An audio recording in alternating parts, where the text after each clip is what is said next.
श्री सीता रामचंद्राभ्याम नमः। स्वागत है आप सभी का हिंदू ग्रंथावली ऑडियो बुक चैनल में। 44वां सर्ग। ब्रह्मा जी का भागीरथ की प्रशंसा करते हुए उन्हें गंगाजल से पितरों के तर्पण की आज्ञा देना और राजा का वह सब करके अपने नगर को जाना। गंगावतरण के उपाख्यान की महिमा।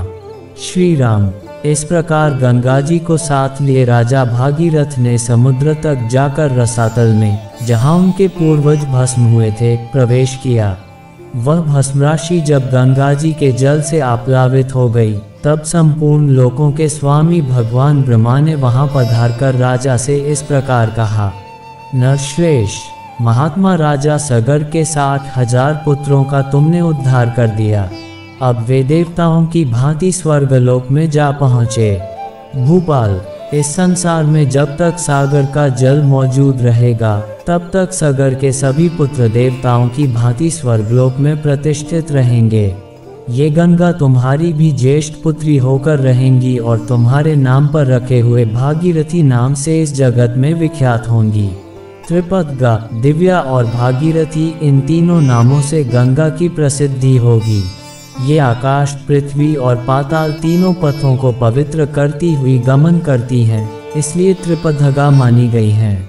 नरेश्वर महाराज, अब तुम गंगा जी के जल से यहाँ अपने सभी पितामहों का तर्पण करो और इस प्रकार अपनी तथा अपने पूर्वजों द्वारा की हुई प्रतिज्ञा को पूर्ण कर लो। राजन, तुम्हारे पूर्वज धर्मात्माओं में श्रेष्ठ महायशस्वी राजा सगर भी गंगा को यहाँ लाना चाहते थे, किंतु उनका यह मनोरथ नहीं पूर्ण हुआ। वत्स, इसी प्रकार लोक में अप्रतिम प्रभावशाली, उत्तम गुण विशिष्ट, महर्षि तुल्य तेजस्वी, मेरे समान तपस्वी तथा क्षत्रिय धर्मपरायण राजर्षि अंशुमान ने भी गंगा को यहाँ लाने की इच्छा की, परंतु वे इस पृथ्वी पर उन्हें लाने की प्रतिज्ञा पूरी न कर सके। निष्पाप महाभाग, तुम्हारे अत्यंत तेजस्वी पिता दिलीप भी गंगा को यहाँ लाने की इच्छा करके भी इस कार्य में सफल न हो सके। पुरुष प्रवर, तुमने गंगा को भूतल पर लाने की वह प्रतिज्ञा पूर्ण कर ली। इससे संसार में तुम्हें परम उत्तम एवं महान यश की प्राप्ति हुई है।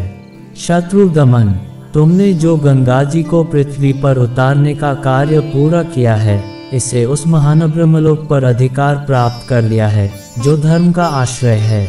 नरश्रेष्ठ, पुरुष प्रवर, गंगा जी का जल सदा ही स्नान के योग्य है। तुम स्वयं भी इसमें स्नान करो और पवित्र होकर पुण्य का फल प्राप्त करो। नरेश्वर, तुम अपने सभी पितामहों का तर्पण करो, तुम्हारा कल्याण हो। अब मैं अपने लोक को जाऊंगा, तुम भी अपनी राजधानी को लौट जाओ। ऐसा कहकर सर्वलोक पितामह महायशस्वी देवेश्वर ब्रह्मा जी जैसे आए थे, वैसे ही देवलोक को लौट गए।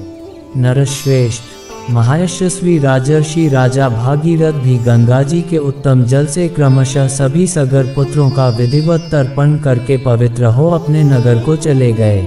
इस प्रकार सफल मनोरथ होकर वे अपने राज्य का शासन करने लगे।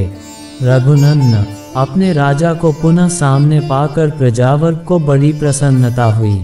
सबका शोक जाता रहा, सबके मनोरथ पूर्ण हुए और चिंता दूर हो गई।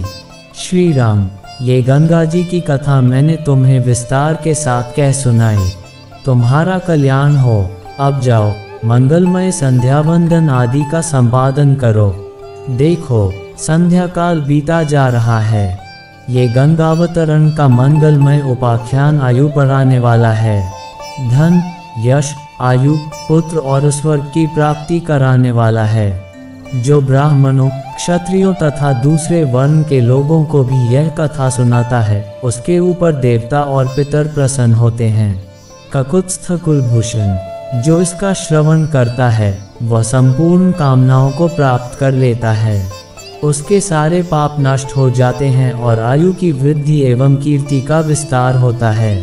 इस प्रकार श्री वाल्मीकि निर्मित आर्ष रामायण आदि काव्य के बालकांड में 44वां सर्ग पूरा हुआ। 44।